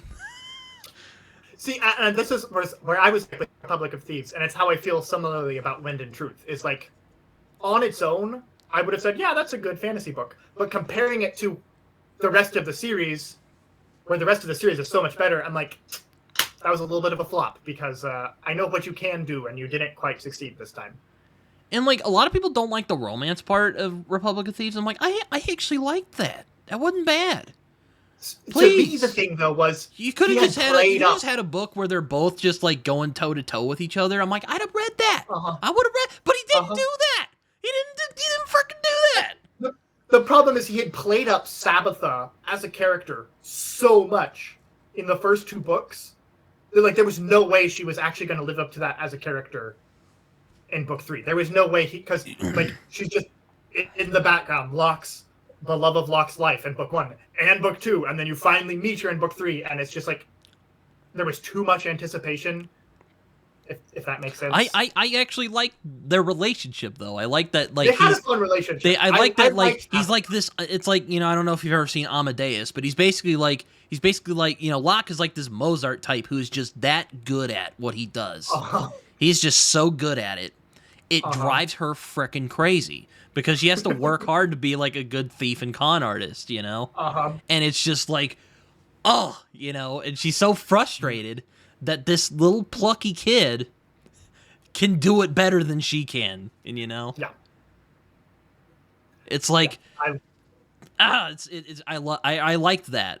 But it's just like The whole political thing, did not give a crap about it. Uh-huh. And also, when I was reading the book, I was like, okay, when's it gonna get to be impossible again? And then and I was like, wait, we didn't have Locke and John do the impossible in this book.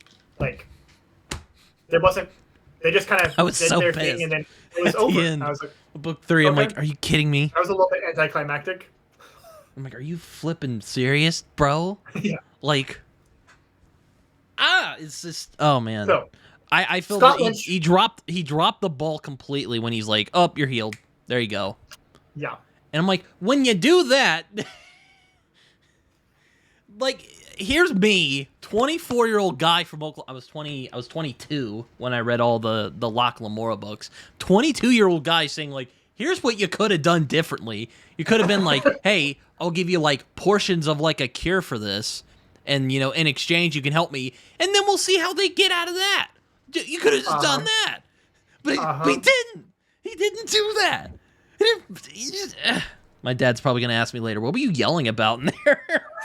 Because sometimes, you know. But it drove me crazy when I read that scene where he gets healed. I'm like, I was so mad. Like, I put the book down and I just went on a paragraph level rant on one of the Discords I'm on. Just like, this is BS. I cannot believe he actually did that. You're a better writer than that, Scott Lynch. I know you can do better than that. We've seen Lies of Locke Lamora. We've seen Red Seas Under Red Skies. You did it well there too. But come on, man. Come on. One of the things I also really liked in Red Seas Under Red Skies is that they end up scamming fake stuff. I'm like, yes, that was such a good twist. That do more. I heard he was going through a hard time when he was writing A Republic of Thieves, so I can kind of cut him some grace that, like, okay, maybe his heart wasn't in it as much as the other two, but man, just like, it was such a letdown. But the flashback sequences were like, you could have turned that into a novella. I would have read that. Like that's a classic John and Locke adventure right there. I feel like that was really what the book he wanted to write was the flashback stuff. And then he just included all of the stuff in the Republic to be there, and I was like, you can't do both. You needed to pick one or the other. Yeah, no, it's just like, oh god, it was so frustrating. That book is so frustrating. But going back to the highs, though, Lies of Locke Lamora, though, such a great book. It's one of my favorite, like, revenges that I have ever read, that I've ever encountered. So satisfying. Where it's like, and I mean, I get that, like, revenge is bad and, you know, it doesn't bring you anything, but sometimes, just sometimes, you know, sometimes I like watching the John Wicks, you know, where he shoots Theon in his stupid face and it's done, you know? But, like, and that's the thing about Lies of Locke Lamora is it's like the threefold revenge back to back. He's like the Falconer, the Grey King, and then the spider with the fortune. Like all three of them back to back, and it's like this is amazing. Those three plot points right back to back. That was amazing. Especially when what they do to the Falconer, I'm like, I was literally like, I want to punch something. This is so good. Yeah. And to your point, like, yes, we read that part, and I was just like, yeah. And then afterwards, I'm like, oh, I guess technically that was torture, wasn't it? It didn't feel like torture. He deserved everything, so I didn't. I actually read somewhere that, like, Scott Lynch was, like, trying to, like, put that as, like, look, they can be kind of bad sometimes, but, like, bro, the Falconer is such a snake, and I hated that dude's guts. What else were they gonna do? Let him go? Like. And really? They couldn't kill him because it's suicide. They couldn't kill him. So what else could they do? No, I just love that. It's like, it's so clever how it's also just so clever how they find the workaround for it. It's so good. It is so good. I love that book so much. Mm-hmm. Yeah. Lies of Locke Lamora is peak fantasy. And it's also kind of a swashbuckler, so, you know, it's I imagine that appealed to you. Oh, yeah, for sure. Yes. I don't know if your books are as glorious as the Lies of Locke Lamora gets, but there is no way I'm ever going to write anything that comes to Lies of Locke Lamora. Like there are when I read Sanderson, I'm like, I can aspire to be as good as Brandon Sanderson. When I read Joe Abercrombie, I'm like, at my best days, I think I can compete with Joe Abercrombie. But like the Lies of Locke Lamora, I was like, nah, there's no way I can ever come close to competing with this genius. Yeah, no, it's like, you know, when I read a Cormac McCarthy book, I'll be like, I'm never gonna get to that, you know. And he has a good style too. I really like Lynch's style. It's very like. Did you ever watch Deadwood? Have you ever seen or heard of Deadwood? I don't think so. No. Oh, it's a Western show, and it's kind of funny because Ian McShane is kind of who I imagine is Father Chains, but Ian McShane's in it, and Timothy Oliphant. It's a Western basically, and it's about this town called Deadwood that's being set up, and basically the eccentric characters who live there, and you know, it's very poetic, but it's very like profane. And it's kind of funny because it's like, you know, the Lies of Locke Lamora kind of reminds me of that a little bit, you know. It can be very poetic, very profane at times, you know. At the same time, exactly. Yeah, so it kind of reminds me of that a little bit. Yeah. It's also that was another thing that was kind of disappointing about Republic of Thieves is that they were kind of flirting with the Locke could be kind of a chosen one. I was like, no. Yeah, I'm like, I don't want Lynch, no. I don't want Locke to take over a country and become a king. I want Locke to continue to be the priest of the 13th. I read these books to see how these two idiots get out of the problem. That's it, exactly. I don't want epic fantasy. I don't want to tell you how to do your job, but come on, man. This is a thing. I think that it's agonizing. That. There's like these two kinds of fantasy. There's the kinds where like your protagonists are the people in power, and then there's the kinds where your protagonists are the people who are like just like regular ordinary people. And like you can't really cross those two genres very well. Like Game of Thrones only works because all of your characters are people in power. Lies of Locke Lamora only works because all of your characters are just regular ordinary people, in this case thieves. I don't want to see Locke ever achieve political power and become a king. I think like the Locke I know would hate that. Right? His whole thing is he likes to pull scores on rich powerful people. Exactly. That's his whole thing. No, I don't want him to be the chosen one. Chain could run a country. Father Chain could have. Probably. But not Locke, no. Or Jean, let's be honest. No, John's a good guy. He just, he needs a good woman. He just needs a good woman to settle down and have a family, That's John's thing.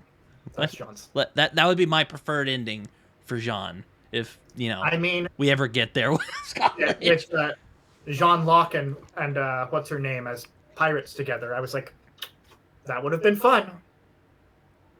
At the end of Red Seas Under Red Skies, that was their plan. That would have been fun, but poor Jean is all I will say. Yeah, no, it's sad, but no, it's just like, Republic of Thieves just was so like, what are you doing? I wonder if he's gonna like retcon some of it whenever he puts out whatever the fourth book's gonna be called, like the Throne of Amberlane or something. Thorn of Emberlane. Thorn of Emberlane. I'm like, so are you like gonna retcon this, or are you just gonna run with it? Because like, please don't tell me this is just turning into another Chosen One thing, because that would just be so disappointing. Yes. It's like, oh, you were actually this like big wig back in the day, and you like did some magic, and you turned into Locke Lamora. I'm like, no. Why? Why would you? No. Like, no, that's what I expect from Robert Jordan. That's Wheel of Time, where we get to like, what is the Chosen One? I don't want that in Lies of Locke Lamora. It's like, okay, sure, yeah, I kind of want to know like who Locke is and what his real name is, and like, you know, why he kind of has like blanks in his memory from when he's a kid. I don't want him to be a chosen one. Right. Just, yeah, it's so like, oh. It's like I read these books to see how those two guys get out of shakes. You know, like that's what I signed up for. He didn't provide it in book 3, not at all. So it turned into like a weird like cat and mouse book, and I'm like, okay, this could be fun if there were stakes, and we get to see how Locke and John get out of this situation. Like. The moment when Sabitha gets them on that ship, that was fun. I was like, that's fun. But then pretty much it all goes downhill from there. Right after that, I was like, okay. Yeah, like when he wakes up and he sees John like reading, he's like, oh man, what happened? He's like, you know how she was joking earlier? There were the 20 guys outside the door. And he's like, yeah. Well, it turns out when I walked outside, there were 20 guys outside with swords. That was good. I was like, that's a classic Jean and Locke scrape. Yes, we loved that. I'm just like, just do the frickin' theater one. That was actually fun. I enjoyed that. I enjoyed it. What are you doing? That's a classic Locke and John scrape right there. So, like, oh my god. I'm sorry. I'm getting a little too emotional about this.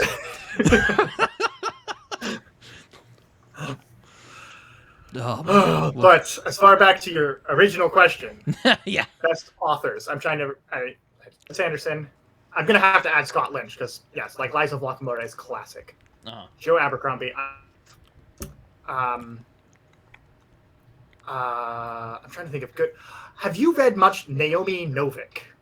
I have not, but I've seen her books around, and, you know, I'm like, oh, Napoleonic with dragons? I mean, I don't really care about dragons, but that sounds cool. I want to read that. I've been reading a lot of her recently, and I've been really impressed. It's a less it's less beady than like Joe Abercrombie. So like, have you read any of the Master and Commander books, or have you watched the movie? Of I haven't, unfortunately. I want Master and Commander is one of those movies I want to see before too long because I know a lot of people love that film. The book series, Aubrey and Maturin, which starts with Master and Commander, is also really great. And Novik is obviously pulling on those books for the Temeraire series with the Dragons and Napoleonic War. And she has the best take on dragons that I've ever seen. I mean, I don't hate dragons. You know, like basically uses World War II bombing squads as her inspiration for how dragons would work in a military context. So it's not just the bond between the pilot or the dragon rider and the dragon, because the dragon's this massive creature, and so he needs so much support crews, and they have to have all this harness that they hook up, and so you have to have this whole operation of you have the rider, and then you have the lieutenant, and then the crew, and it feels like a bomb squad from World War II. And then the dragon's not really magical at all, but it's basically a sentient airplane at that point. So like wild animals, basically. Well, that's part of the thing, is that like the series explores how intelligent are dragons. Because in Britain, they're viewed as little more than animals, but in China, they're viewed as fully sentient, on par with a human. And so there's this tension as the series progresses. I might have to check out these Naomi Novik books then. So my only thing to be prepared for is the writing style, because it's mimicking this older writing style. It feels a little bit Jane Austen-y at points, the way she's writing. Well, I mean, I read Jonathan Strange and Mr. Norrell, so I mean, I'm sure I'll be all right. If you're prepared for a little bit of an older writing style with kind of slower plots, then the Temeraire series is a lot of fun, and I thoroughly enjoyed it. I mean, like I said, with dragons, I'm not really in the like. I'm such a bad fantasy fan. Like, not really in the magic, not really in the dragons. You know. I mean, I am super picky on my dragons. Like, I read Fourth Wing. Oh God, I could not stand Fourth Wing, And not just because I hated the way she did dragons, but even Aragon. I enjoyed Aragon. I don't like the way he did dragons. I don't like Aragon, but you know what? So God bless you, man. yeah, there you go. Yeah, no, I read like the first couple chapters of Fourth Wing for a thing I did on my YouTube channel, and I'm just kind of like, I'm gonna predict everything that's gonna happen here. And it like once it was like, okay, so there's this dude who was the son of the traitors. By the way, we're gonna entrust the children of traitors with these gigantic mass weapons of weapons of mass destruction. I'm like, that's the stupidest thing I've ever heard. That's gonna go wrong. And then she's like, here's the kicker. Hold on, let me get past this. Here's the kicker. She's like, okay, there's this dude. He's he was the son of the leader of the traitors. Avoid him at all costs. I'm like, okay, cool. And she sees like this really hot dude. The really hot dude is that guy. And I'm just like, I am not reading this because I know exactly what's going to happen. It would be very disingenuous of me to read this. So I'm just going to quit this book, give it a day, and walk away. Like, there's a way to do the enemies to lovers trope well, but having it be like someone that you objectively hate and you're like, I hate you and your sexy abs. You're so awful, even though your cheekbones are immaculate. Like, that's not how you treat someone who you hate. Like, you don't fantasize over their body while you're hating them. That's just weird, guys. No, but I think the thing that really pissed me off was, aside from that, was the bad world building. It's like, why are you entrusting these traitors, or sorry, I should back up, these children of traitors with these weapons of mass destruction? How did you not think this was going to go wrong? That is so contrived. The other thing that bugged me about the world building is I'm like, okay, so this military college is supposed to like train you to be the best of the best and weed out the weaklings. I mean, they're still good people. They're not weaklings. They're still competent soldiers. They're just not the best of the best. And your solution on how to weed them out is to literally murder the other students. I'm like, so funny. What intelligent military decides to kill off their second best officers? And I'm like what? Yeah, no. I mean, I'm like, look, I know Stalin did it in I'm sorry, but they're still your second best officers. So just put them in a lower place. Yeah, like there's that one scene they're like walking across the whatever, and some dude's grabbing people and chalking them off. I'm like, what are you doing? Like, just put a safety net under there, and now I have no problems. There's still this test, and if you fall off, you can't get in. But at least you're not dead, because what military institution is okay with murdering their cadets? Well, the Soviet Union with Stalin, before Stalin was like, this is a bad idea. I'm going to give it to the competent commanders who know what they're doing. But like, that was competent. That was incompetent, even when Stalin was doing it. Yeah, no. I know they're supposed to be evil, but that doesn't make you idiots. And this was only like 20 pages, by the way, and I'm like, all right, I can't review this book in good conscience. I'm putting this down. Yeah, I forced myself to read the whole book, and oh my god, and I didn't read the second book because I was like, yeah, this is not. This is not for me. That's so stupid. To yuck anybody else's yums. But this book, like, if you like it, like, you know, it's just like, oh, you know, I enjoy this. It's a lot of fun. You know, it's like good popcorn read. I'm like, hey, God bless you. That's nice. You do your thing. You know, I have those reads too. You know. So, Lesser Temeraire is the Dragon series by Naomi Novik, right? She has a standalone book that I was not expecting to love as much as I did, and it blew me away. Called Spinning Silver. And it is basically a reimagining of the Rumpelstiltskin story. Interesting. And it was so clever. The critique I've heard of it, and I listened to it on audio, and I didn't have this problem, but apparently when you read it in print form, because there's a handful of different point of view people who are all speaking in the first person, and I've heard that people can have trouble figuring out who's speaking when. on audio, when I listened to audio, the narrator did a great job, so I never had any confusion. So one thing I was spinning silver, but otherwise, like, it was so clever because the way she played with the story of Rumpelstiltskin, I thought I knew where she was going, and then she would turn left instead of right. And, yeah, it was that kind of reminds me of The Only Good Indians, which is this horror book I read a few years ago. Which is about these Native American dudes who kind of full circle here on our Native American chat, funnily enough. But I thought it was going to be like this, I thought it was going to be like this Native American version of It, you know, where like this grand evil from the past comes back to haunt these guys. They have to team up and, you know, defeat the evil, right? That was not what that book ended up being. And I'm like, whoa, this is really freaking cool, man. The ending was a little underwhelming, but aside from that, really good book. That's all I'll say. I will have to add that to my TBR then. But I know what you mean, though. I'll have to check that out because I do like Rumpelstiltskin's story. Though I always think of like Shrek 3. You know, I haven't watched Shrek 3. I've only he's watched like Shrek this. 1. He's like this like sleazy hustler. So I'm just gonna be like thinking of that the whole time. Well, so that is the thing that was so cool about it. It's like I was reading the book and I'm like, this is obviously Rumpelstiltskin, but who's Rumpelstiltskin? Like, who is the Rumpelstiltskin in this story? And then the reveal at the very end, I was like, oh, that's who Rumpelstiltskin is. So that I won't spoil it any more than that, but that was part of it. Where it's like, isn't that part of the deal? Guess his real name or something like that. Yes. So you're waiting the whole book to figure out who is the guy who's going to get you to guess his real name. And I won't say any more than that, but that was one of the things where I was like, the way she's building it, I thought one character was supposed to be the Rumpelstiltskin's character.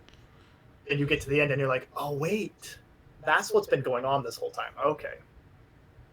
Yeah, no, it's I'll have to check out that Dragon series. The other cool thing she does with that book is she described one of her characters is so it's in like Russia. Medieval Russia, and one of the characters is a Jew. And the way she deals with the Jewish identity in Russia as the daughter of a moneylender, and how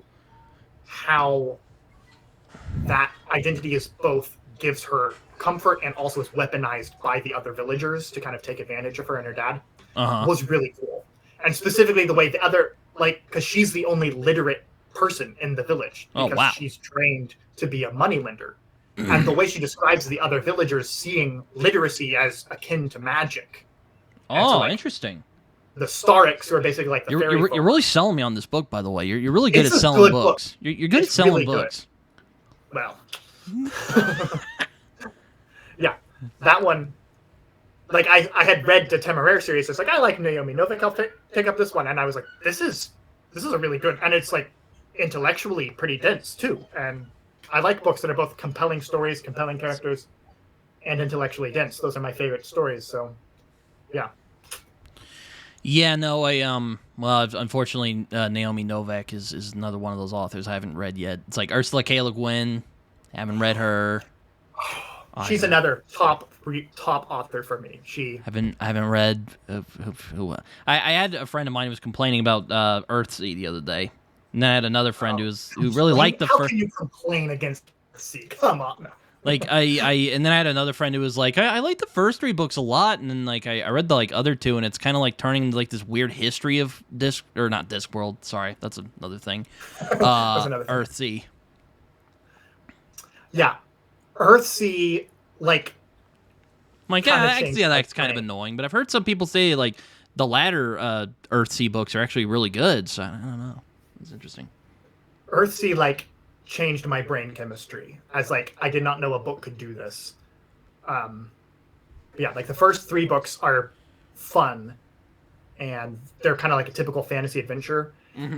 Book 4, she wrote like 10 years later or something. It was a long gap, and kind of the premise of book 4 is it occurs at the same time as book 3. So while the wizard hero is going off to save the universe in book 3, book 4 happens at the exact same time, and is just the heroine who's been left behind dealing with the farmstead. And kind of poses the question of who actually is doing the heroic world-saving deeds. Is it the wizard who's leaving and saving the world, or is it the woman who's staying behind and ensuring that society still functions, basically? Huh. Okay. Interesting. That's so an interesting pitch. It's not like a fun, engaging story as a result, but it's really intellectually dense and really makes you think.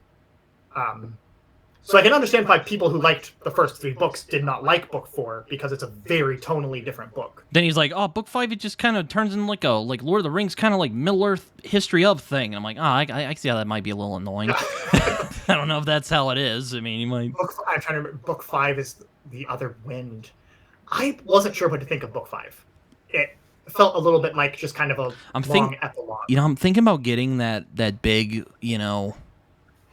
the big Charles Vess art, the one with the Charles Vess art. I'm thinking about getting that because I'm like, oh man, I don't want to track down all these. It's not in this room. But yes, I have the Oh, big you own it? Earthsea. Oh, do you own it? It's like a massive... Where did I put it? I don't think it's on my shelf. It's not on my shelf there. It has that Charles Vess artwork. I have this one.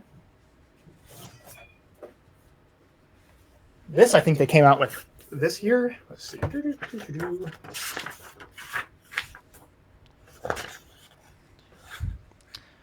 Yeah, 2025.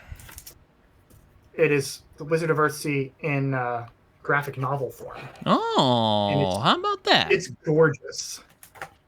Oh, okay. Yeah. So that. But then I also have. I think you're right. It's Charles Vess, and it's like the compendium of everything on Earthsea. It's a chunky boy, as they say. It's a chunky boy for sure. Yeah. No, it's Earthsea's definitely one. I'm like, I don't know where to start with Le Guin, and people have either gone like try one of her standalones or try Earthsea. I'm like, you know what? I might try Earthsea. It seems familiar. A Wizard of Earthsea is a great place to start because it's like 150 pages. It's a short book. Mm-hmm. It's a self-contained story. You do not need to continue the series. There's conclusion. I mean, it was originally written as a standalone. So it's a great place to start. Mm-hmm. I have been exploring recently, reading some of Le Guin's science fiction books, and those are very hit or miss for me. Le Guin, to me, she writes because she has an idea she's trying to tell you about. Like, she has a specific ideology she's trying to tell you. Yeah. And, I mean, kind of like C.S. Lewis is the same way. And so that means that her books, for me, can be either really amazing because she has a good story and this really thought-provoking thing, or, like, it's just kind of a mid-story and thought-provoking, and that's less interesting. So... Mm-hmm. Yeah, it's kind of the rub with science fiction sometimes, it's, you can, it is very concept driven at times. Yes. But yeah, Le Guin is definitely a top author. There's very few authors that make me think as hard about a book as... I know she likes Tolkien. I actually have her book, Language of the Night, back there. I don't want to pull it out, but I thought about reading that book. That would be really interesting. Is that her discussing Tolkien? It's basically, let me see if I can find it. Actually, you know what? I'll just pull it out because it's not. There we go. That. Get over here. Okay, so The Language of the Night. Here's the new copy they put out of it. It's basically a bunch of essays she wrote about fantasy and science fiction and writing it. And kind of explaining which is why I was kind of hesitant for a while to start this, because there's a couple of them where she was she was explaining, there were basically forewords to her books where she was kind of explaining what she was going for, explaining her process. And some of them are just like, science fiction and fantasy essays where she kind of talks about genres and like, history and stuff like that. Thought about picking that up because I'm like, there's not a lot of quality, academic-esque writing about fantasy. I mean, I know it exists out there, but I haven't read a lot of it. Yeah. And coming from her, it probably would be interesting because she actually writes in the genres. Exactly. Have you ever read Le Guin's review of Harry Potter? No, I read her review of... It is one of the sickest burns you will ever read. Yeah, because I've heard some people say she kind of pulled from Earthsea. That's interesting, because there's like a wizard school in that one, I think. Yes, yeah, like 100% Harry Potter is inspired by Earthsea. Mm-hmm. Yeah. The magic system, the school of wizardry is... Le Guin did it first, and 100% J.K. Rowling was pulling on her. Yeah, I read her review of a book called The Buried Giant by Katsuo Ishiguro. It's kind of a fun, kind of fiery little essay she wrote, basically like ripping on him for being a literary author writing fantasy, and she thought did it badly. Nice, nice. She's really entertaining. Just her essays are super entertaining. Yeah, no, she's really she was very articulate from the sounds of it. Yeah. Yeah, no, like I'm like, damn, all right. And then Ishiguro put into response is like, hey, I actually kind of like fantasy and dragons and stuff. Like, calm down. And then I think she wrote like a little response where she was like, okay, maybe I was a little too like, it was a little too spicy. A little hasty there. Yeah, but no, I haven't read Le Guin yet. Maybe next year I can try Language of the Night or something. There we go. But, you know. Yeah, Le Guin's a classic. Yeah, you know, I'm trying to read more standalone fantasy at the moment. Maybe try some more indie fantasy, because, you know, I've been wanting to dip my toes more in the indie sphere, you know? Because I'm just, there's so many frickin' books out there, man, you know? Yeah. And I'm like, you know, I gotta try some of these indie people, but, like, I don't have the time. Maybe 2026 I can sneak some indie books in there. That's the problem for me with reading indie, is, like, I want to support more indie authors, but I can't afford to buy audiobooks that frequently, and audiobooks are the main way I read, so, like... I really have to be doing it on the library or on Audible to be able to keep up with my reading habits, and there's not a lot of indie authors on those. Yeah, no, it's yeah, I imagine that's a struggle. That sounded really sarcastic. I'm sorry. I'm so sorry. That sounded real smug. Nope. No, but yeah, it's that's the thing. There's just so many of them, man. Like look at these books and comics I have back here. Yeah. It's a freaking pile at this point. Yeah, I keep thinking I'm gonna catch up on my TBR, and even though I can read 10 to 20 books a month, depending on the length of the book, because I listen to so many books, and still I can't keep up with my TBR. Like, what's up with that? How does? He who reads must choose is a term I've heard before. There you go. Yep. Oh my god, I keep dropping these freaking pens. Dropping the pens. I like just pens. Here, it's taken. But yeah, no, it's yeah, no, I one day I'll read Earthsea and either I'll be like, this is great, or why the hell is this so beloved by people? We'll see where I land. I really liked Earthsea, so take that for what you will. Yeah, also the friend who was kind of critical of the latter books, he's like, she kind of tries to cram world building in when like she didn't really need it, and I'm like, that's interesting. I could see that as a valid critique of the last book, especially. Yeah, because he's like, you know, she already had this kind of like weird mystical thing going. You know, you didn't have to do the world building stuff. I'm like, yeah, okay, that's not bad. That's not bad. Like, a lot of my books, like, I kind of like when the author, like, lets you, you know, walk into the world, you know, kind of let you kind of be like, okay, here you go. And there's not, like, the weird old guy who's like, well, you know, and 600 years ago, yes, King so-and-so fought this other king, and... he took his ring, you know, you're like, oh. Took his ring, yeah, exactly. At least with Tolkien, he's like, here's a little poem. There you go, right there. Let's go. That's fair. But The first chapter is him explaining the scenery of the Shire, so Exactly. it's like, okay, well, But even the Lord of the Rings, the opening chapter is like, if I'm remembering, it's been so long since I've read it. Isn't like the opening chapter just like a group of hobbits in a bar just like gossiping about Frodo's parents? And so you're both getting the backstory, but it's conveyed in this funny way because it's like this town gone back and forth. I could be misremembering, but that's my recollection. Yeah, I need to reread Lord of the Rings. How he conveys that backstory.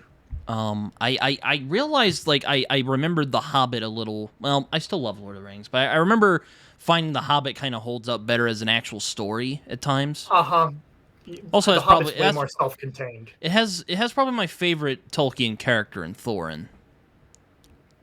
Thorin is solid. Thorin's great. I don't know you can beat Bilbo for me, but I like Bilbo. Okay, well, I mean Samwise Gamgee. Like, how do you compete? I like Bilbo. I like Samwise, but bringing up Sam again. We can't escape him at this point. But like, I don't know, it's something about like he had like an arc. He was conflicted. He had problems. He gets angry. He'd be kind of a stubborn jerk. It kind of affects his judgment. I hadn't thought that Thorin and Boromir are actually very similar. No, it's funny. Yeah, no, that's actually, I hadn't thought of that till just now. Also, the movies are classic. Lord of the Rings, anyway. I was gonna say Lord of the Rings, yes, but I wouldn't say the Hobbit movies are classic. No. Lord of the Rings. Lord of the Rings. The Lord of the Rings movies, top tier. Honestly, if they had just made like one 3-hour movie of The Hobbit, it probably would have been fine. It probably would have been a lot better. You did not need to do a trilogy of The Hobbit. Yeah. And I don't know whose fault it is that the Hobbit movies were so goofy as opposed to being serious. Like, that was my biggest thing with the Hobbit movies, is like, it just gets so absurdist at points where I'm just like, what is happening? Like in the Lord of the Rings, the most you get is like Legolas like skateboarding on a shield, and I'm like, that's fine. I'm fine with that. It's kind of a little bit silly, but not too silly. But like the whole barrel riding scene in the Hobbit, I'm like, what am I watching? Looks like a Lego game right now. That would have been a fun Lego mission, though. Did you ever play any of those Lego video games like Indiana Jones and Star Wars? I played the Indiana Jones, yes, and some of the Star Wars, yeah. And they did one for Lord of the Rings, I think. Did they? That was I missed that one. So there was this period of time where I decided that I had grown up and no longer needed Legos. And only in the last few years did I realize that was stupid, and that actually, I mean, you can see the Legos. I was about to say, yeah, I see your Legos behind you. Yeah. So there was a whole period of Legos that I missed out on because I decided to be grown up, and before I unlearned that. Yeah, no. You think Lego Earthsea could be a thing? Oh, yes. I mean, I feel like they have to have a movie first before they could do Earthsea, but yeah, Lego Earthsea would be phenomenal. I would be buying all of the sets.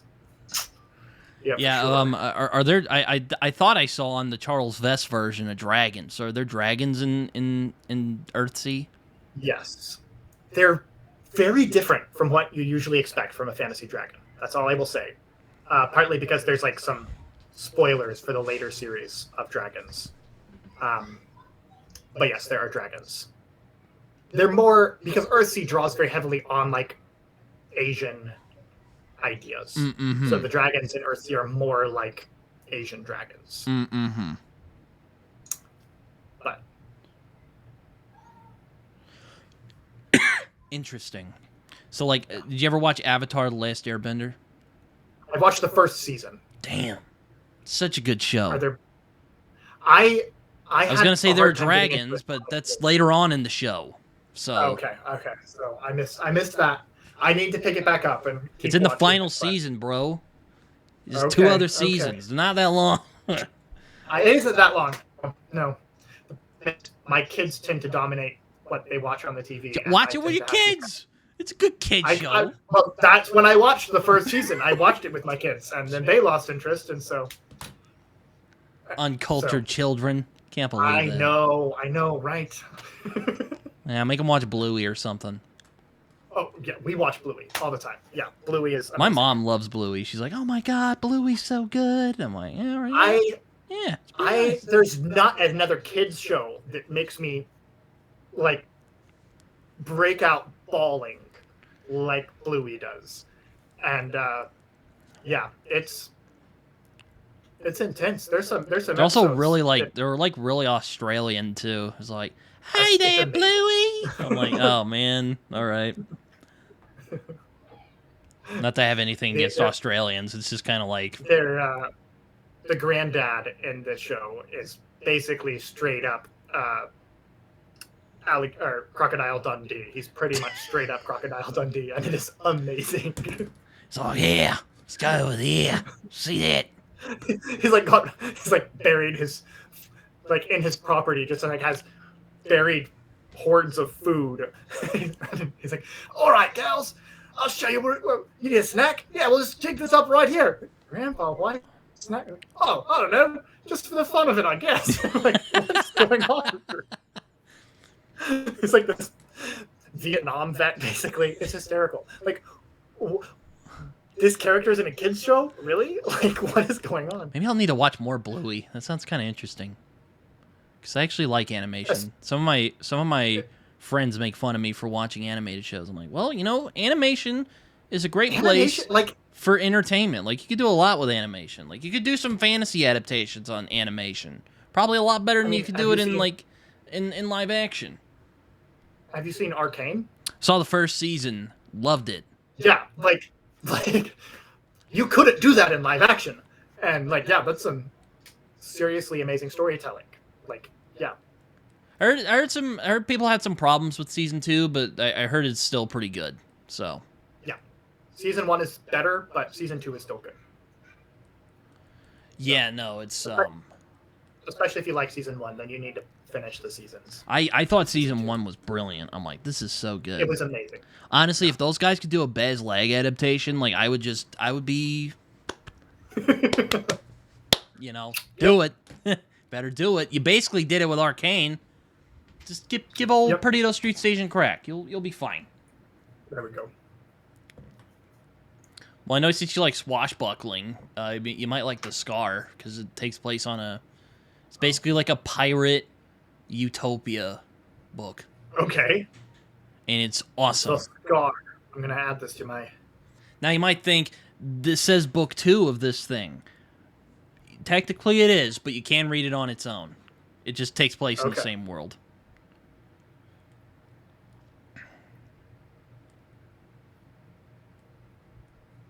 Who is it by? China Mieville. Mieville. China Mieville. Okay, I'm gonna have to add this. It's got pirates, kind of. I mean, you can't go wrong with pirates, though. So you like Pirates of the Caribbean? I really like the first one. I had a hard time with the rest of the series, if I'm being honest. Yeah, that's what a lot of people say. Like, I think the first one was like mostly historically centered and realistic with a little bit of fantasy. Uh-huh. And then the rest of the series is mostly fantasy with a little bit of historic. Uh-huh. And I didn't particularly enjoy them as much. Like, yeah, The Curse of the Black Pearl was just phenomenal. Would you say it was peak, as the kids like to say? I don't know that I'd say peak, but definitely good. All right. I actually kind of like all 3 of the movies in like a guilty pleasure kind of way because I like Davy Jones. You know, he's a great villain. Davy Jones was a great character. And that accent is so hammy, but it's so good. Like I love it. It's such like an over the top like sea dog thing. You know, I'm like, yeah. That was my one thing is when I'm going to my sea battles I'm wanting like Master and Commander, Horatio Hornblower, like really accurate sea battles, and they did a pretty good, decent job of it in the first. Also, the Kraken. Also, the Kraken. Not really a fight. It was more like the Kraken just took care of business. Right. I had no problem with the Kraken. That was cool, but especially the climax battle of the third movie, when they're like in the whirlpool going in circles, and I was just like, "Oh, make it stop! This is so dumb." Oh, come on! He had the little hilts of the sword and stabbed his heart with it. Like, he just shrugs, like Bugs Bunny. Yeah. See, you were this to me. What is the third one called? What is the? Is this? It's like At World's End, I think, is what it's called. At World's End. To me, you think they had the same problem to me as the Republic of Thieves, wherein the Dead Man's Chest they set up the Kraken, and like, how are you going to defeat Davy Jones? And then they're just like, oh yeah, the Kraken's dead now. And I was like, wait, what do you mean? That sucked, yeah. Come on, that was a cop out. This plushy little business dude is they just killed the Kraken for some reason. Oh, okay. Exactly. I was like, that was too much of a cop out. So you could have just the Kraken could have been a good asset. What are you doing? And that's the other thing is I was also like in those later two, like one, the depiction of the Chinese culture and the depiction of like the Caribbean indigenous cultures, both of those I was just like, oh, this is so bad. This did not age well at all. Yeah. But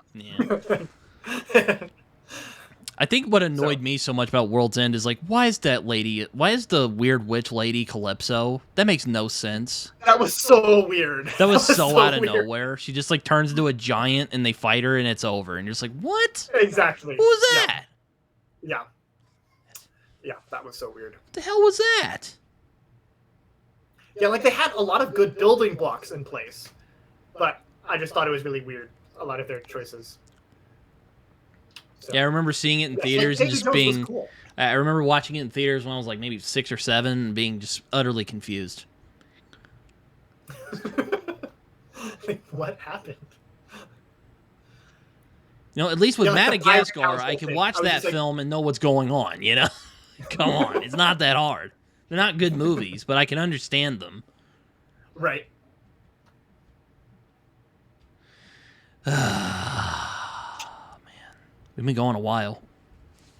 And yes, there are some other things I had wanted to do this afternoon / evening / whatever time zone you're in. Perfect. Are you in Central Time or? I'm in Central. I'm in Kansas, so we should be in the same. Oh, well, okay. Yeah, I'm in Oklahoma, so yeah, we're in the same time zone. We're in the same time zone. Yeah. But yeah, so I think that's it. AC Wilson. Perfect. Can I call you Amos? You can call me Amos. Yeah. Amos, it's nice to hang out for a while and talk shop. Yeah. And it was books. a lot of fun. And Thanks some for having me and the on. occasional movies.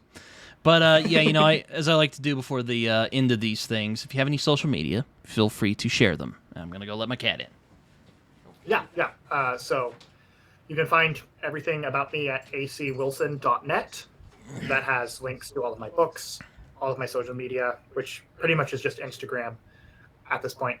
I'm hoping maybe to start a YouTube channel. We'll see if that happens. But acwilson.net, that's the place to go. And my books, the Gwambi tetralogy, book 1, My Father's Land, book 2, My Father's Ghost, are out. And then October 14th, My Father's God is coming out. So stay updated. Okay. Well, I don't really have much else to say aside from that, but I'm actually kind of interested in checking out your books now, so I will probably add it to my list when we're done here. There we go. Yeah, give this guy some love. Get to it. And also give Samwise Samwise some love. We love you, Samwise. You're the best. All right, take care, everyone, and until next time. Awesome. Now we